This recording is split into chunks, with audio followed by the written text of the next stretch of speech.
কাঠিগুলো polish করছে আর তুই শুয়ে পড়েছ এখানটায়। তাই কি করে কাঠি এই সর আমি যাব। Hi friends, welcome back to my channel. বন্ধুরা তোমরা সবাই কেমন আছো? আশা করি ঠাকুরের আশীর্বাদে ভালো আছো। তো আর দেরি কেন, ব্লগস অ্যান্ড দোলন চ্যানেলে তোমাদেরকে সুস্বাগতম। আজকে ছাদে বেলি ফুলগুলো আর নোটামনি ফুলগুলো দেখি আমার ভিডিও আমি শুরু করলাম। আশা করবো আজকে ভিডিওটা তোমাদের ভালোই লাগবে। তো ছাদে ঘুম থেকে উঠে আজকে সকাল সকাল কাজ সেরে স্নান করে উঠে পড়লাম ছাদে।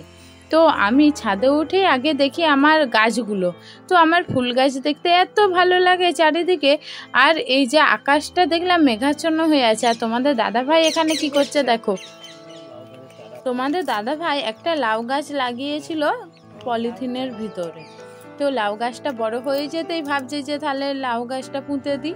তো মাটিতে পুঁতে দিল। তারপর আমরা নিচে চলে আসলাম মুড়ি খেতে। হ্যাঁ, আজকে কচুরি, ঘুগনি, বেগনি আর মিষ্টি নিয়ে নিয়েছি। তো মুড়িটা খেয়ে নিই, তারপর যে যার কাজে ব্যস্ত হয়ে যাব। তো আমার ভিডিওটা তোমরা দেখতে থাকো। তো এই যে যার কাজে ব্যস্ত হওয়ার সময় দেখছি আমি আমার রান্না করতে গেছি আর তোমাদের দাদাভাই এখানে বাঁশের কাঠি পালিশ করছে। আর এই যে মূর্তিমান মহাশয় আমাদের বাড়িতে এসেছে কুটুম। তো এসে দেখছি না এই যে এখানে বসে পড়েছে, যেখানে বাঁশের কাঠিগুলো পালিশ করা হয় সেখানে। মানে তোমাদের দাদাভাইকে কাজ করতে দেবে না। তোমাদের দাদাভাই বলছে এই সর বলে এখানে শুয়ে দিয়েছে, তো চুপ করে শুয়ে আছে। তো সেইটাই তোমাদের সঙ্গে শেয়ার করলাম।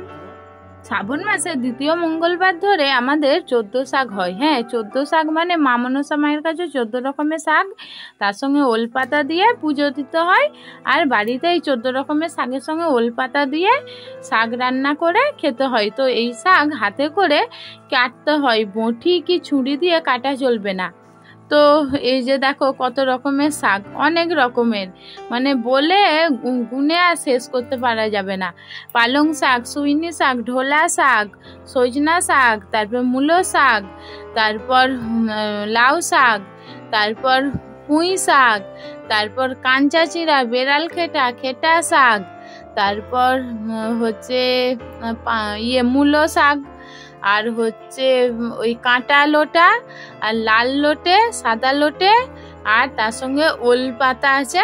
তো 15 রকমের শাক দিয়ে ঠাকুরের পুজো দিয়ে রান্না করতে হয়।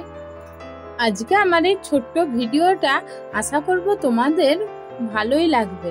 তো তোমরা আমার ভিডিওটা দেখতে থাকো প্লিজ। আজকে একটা কাঁঠাল ভাঙবো। তো কাঁঠালটা হাত দিয়ে দেখছি যে খুব পেকে গিয়েছে। তো তাহলে যেমন ভাবা তেমন কাজ। তো কাঁঠালটা আমি ভেঙে নিচ্ছি এখন।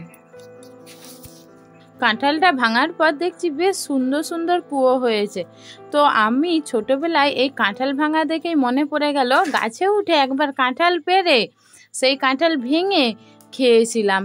তো ছোটবেলার দৃশ্যগুলো মনে পড়লে খুব মনটা আনন্দ লাগে, তাই না বন্ধুরা?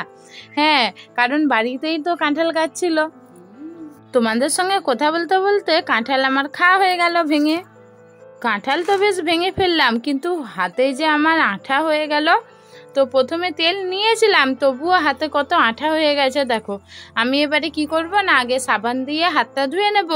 তারপর এই যে হাত ধোয়ার পর দেখছি তোমাদের দাদাভাই মাছ নিয়ে চলে এসেছে বাজার থেকে।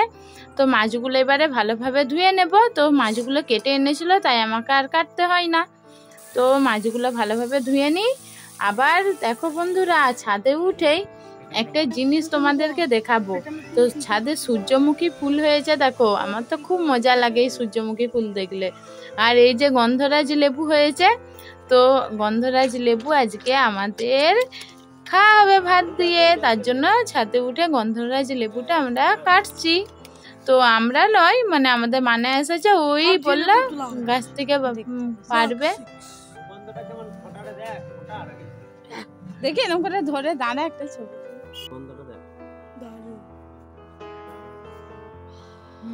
গন্ধরাজ লেবু ভাত দিয়ে খাওয়া হবে। তারপর বিকালে ছাদে একটু উঠলাম। তো উঠে চারিদিকে দেখছি মেঘ ধরেছে কেমন। আর বর্ষাকাল মানেই জানো বন্ধুরা বৃষ্টি হবে। তো সূর্য মামাকে দেখা যাচ্ছে না।